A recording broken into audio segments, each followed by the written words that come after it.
Madman Dan here, Operation No Time to Die. January 1941, USA KMT. The US steadily creeps towards war. No major moves on the world front so far. Um, Germany looks like he's going to be pushing, well, somewhere, either into Russia or maybe into Turkey or somewhere in the Mediterranean. Japan continues to build up in Anatomkin. And we continue to creep steadily closer to wartime income.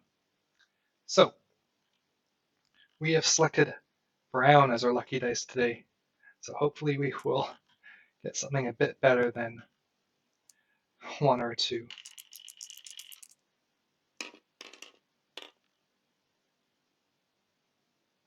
It was almost a one there, but looks like we got a seven, so just about average. And with that, we can actually move up to, well, we will move up to 38. And now we have certain abilities unlocked. Last turn I had made a mistake. I had thought I could build a minor factory and a subbase here, but I could not do that until I reach 35 IPP, which I did now. So instead of that, I built a Marine, or well, I should say Naval Infantry, and United States Marine Corps in San Francisco. So instead of building that last turn, I will build these turn. But before I do that, I'll roll for my tech rolls. We are rolling for advanced artillery, jet fighters, heavy bombers, strategic rockets, wartime economy, improved construction, and heavy battleships. Just one away with advanced artillery and heavy battleships, and getting one of those would be nice.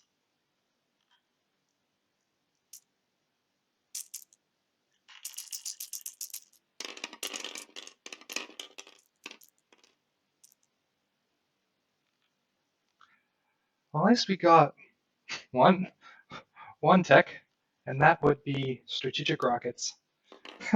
Looks like I'm going to finish that one first, which would be kind of nice and would get that victory point out of the way. All right.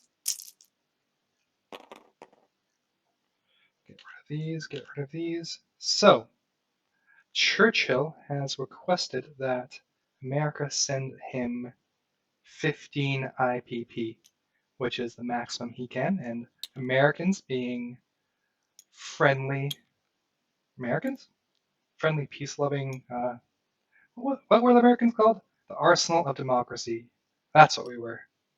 We'll be sending 15 to the Brits, to Great Britain, which would bring us down to 20.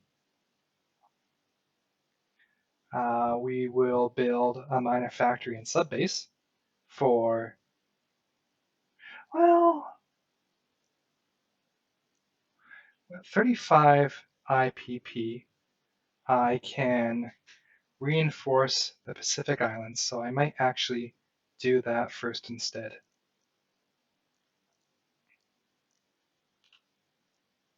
So, what can we do to reinforce the Pacific Islands? Well,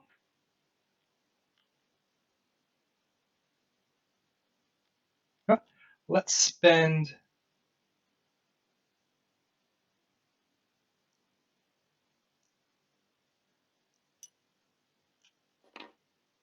let's spend 10 on militia, 1 on a militia upgrade, and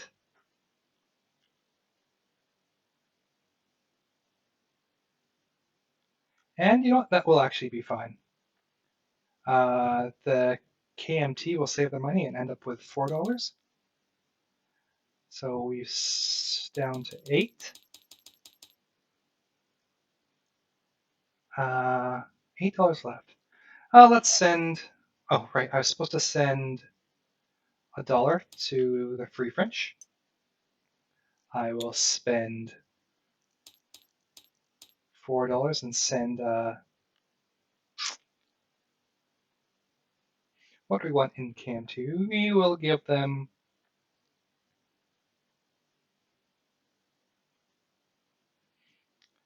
they have been building a lot of fighters, so I see right now there are about 1, 2, 3, 4, 5, 6, 7, 8, 9 fighters on the map. Oh, let's get them another mountain infantry. Let's not think about this too hard.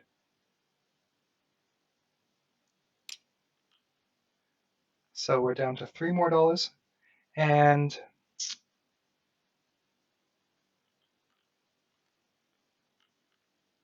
we have on this side, we have 1 transport, 2 transports, so let's build an infantry. That will always come in useful.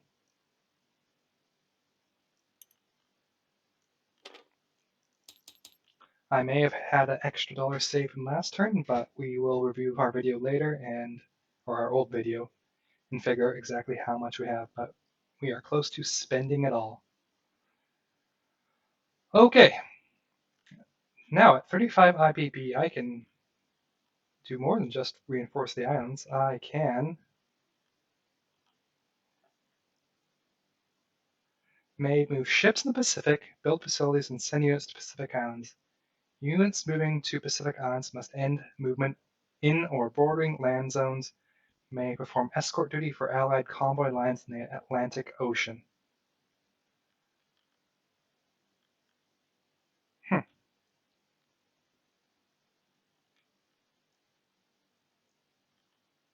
Actually,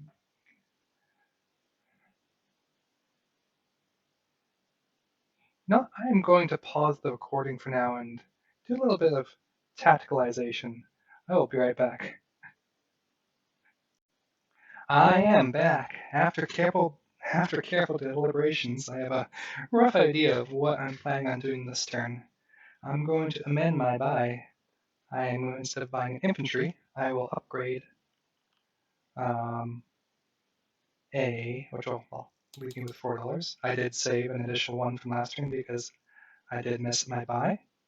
I will be upgrading a minor to a major port, which should only be, survey says,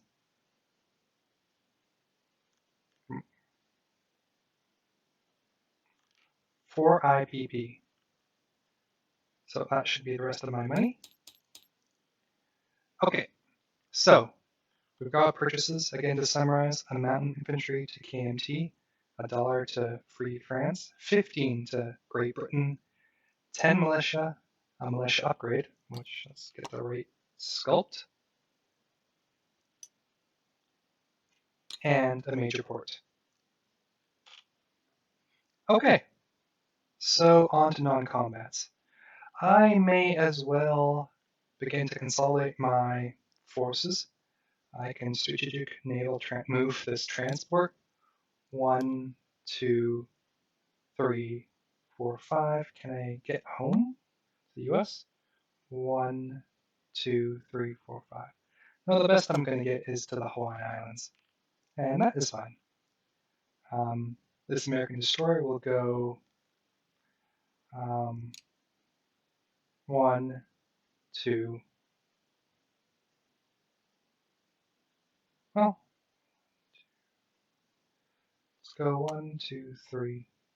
Now I'll just go, I guess, plop them down in the middle of this ocean here. There's no real rush of where I have to go. Let's see. Japan's navy is in 88, so at best they can surprise strike me 1, 2. Oh yeah, let's draw some lines. 1, 2. I'm sorry. I go 1, 2, 3, 4, 5. So I am fairly confident moving my navy to the Hawaiian Islands. That will maybe give them 1 or 2 more things to think about. And as long as I keep my eye on where his navy is, we won't get caught out in the open. This advanced sub will move to midway, and sorry, shouldn't say advanced sub. I should say coastal submarine, or sorry, normal submarine. This sub will also move to midway, and this coastal submarine will move to 68 as well. I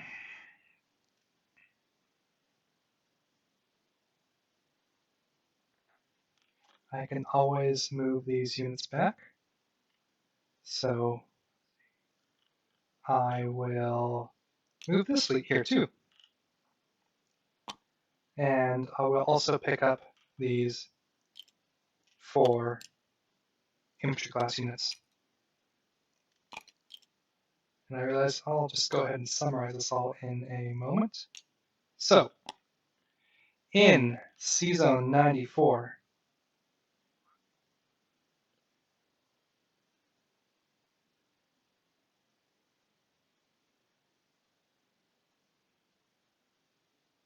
yeah, I have stayed in C-Zone 94. We have 1 American destroyer. In C-Zone 62, an American submarine and a coastal submarine. In C-Zone 68 off Hawaii, we have 2 battleships, a heavy cruiser. I think I should have 3 transports. Yes, 3 transports. So we would have to bring this one here too, as well as 3 destroyers. So that's 2 battleships, heavy cruiser, 3 destroyers, and 3 American transports. And a coastal submarine. Now that I think, no, can I even move ships in the Pacific? I'm pretty sure I can. Nope. What I can't do is move ships between the Atlantic and the Pacific, but I can go anywhere as long as and movement or boarding U.S. land zones. So I actually can't move this guy here. He'll have to go 1, 2, 3, 4 to Wake. He has to border a U.S. land zone. And Wake is that. Okay. And we moved United States, 2 United States Marine Corps, a naval infantry, and infantry to Hawaii. From this position, he can hit me, in theory, with, well, if he really wants to surprise strike me, 2, 3.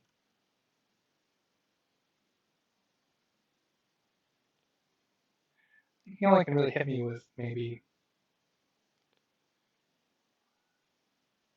6 basic ships, which my fleet isn't that big, but it could be annoying for me. But I will, well, I guess,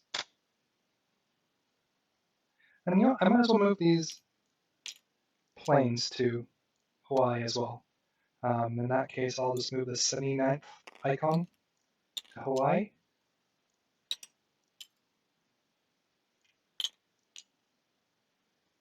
And in Hawaii, as I said, the 2 United States Marine Corps, naval infantry, basic infantry, 2 medium bombers, and a tactical bomber.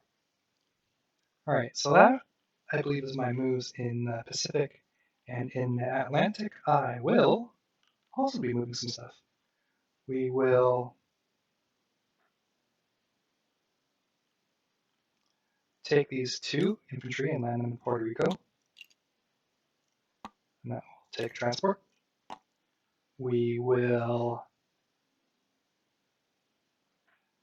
move these 2 battleships down here as well. We will move this transport up here and leave a destroyer and a light cruiser. We'll bring this carrier down with tactical bomber and a fighter. And we will bring down 2 destroyers and 2 heavy cruisers. Oh, not what I wanted. Not what I wanted.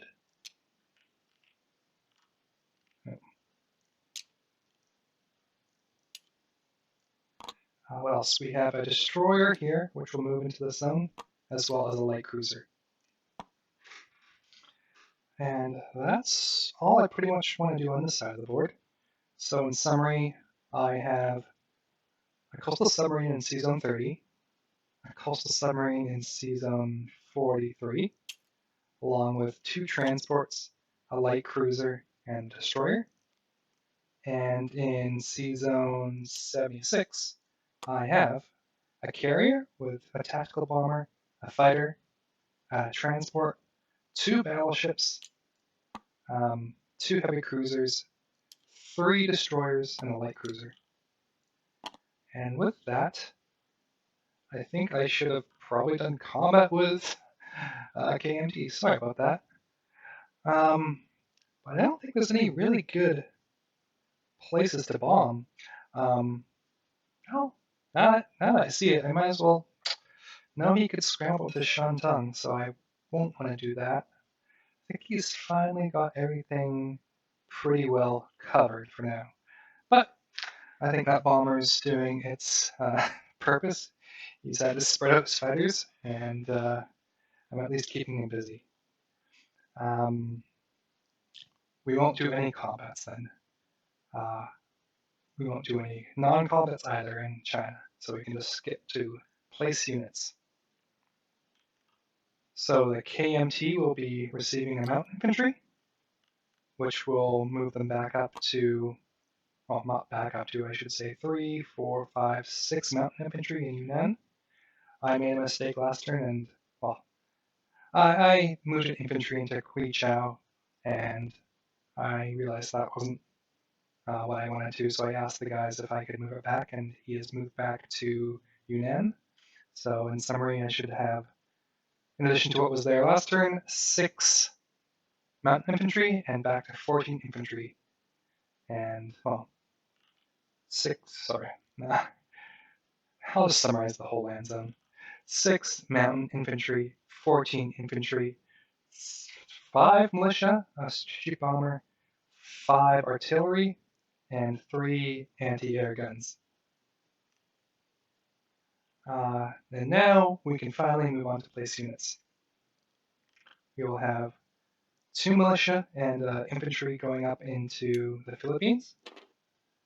That 1 militia already there will be upgraded, so we can just place these 2 units. 2 militia will be placed in Hawaii, or what does Japan get a bonus for? Japan gets a bonus for, where is their sheet? Midway, Wake, and Solomon Islands.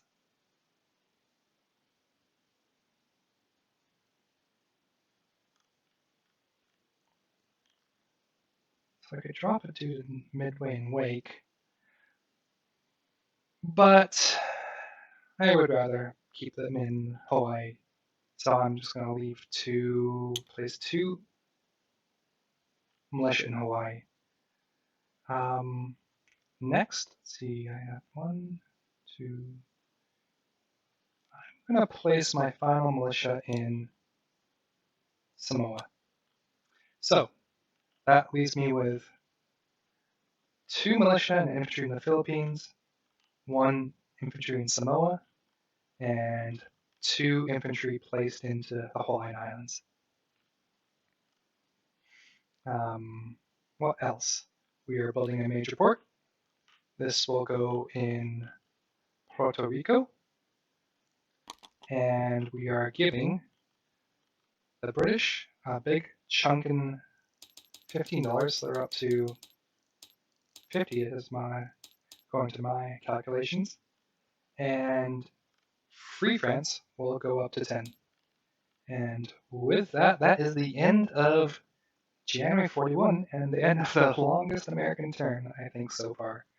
America goes up to a staggering 38 IPP. KMT will have save 4, and we'll pass it off to Panzer J. What year are we in? July 1941 with his Germany turn. Have a good night and take it easy, everyone.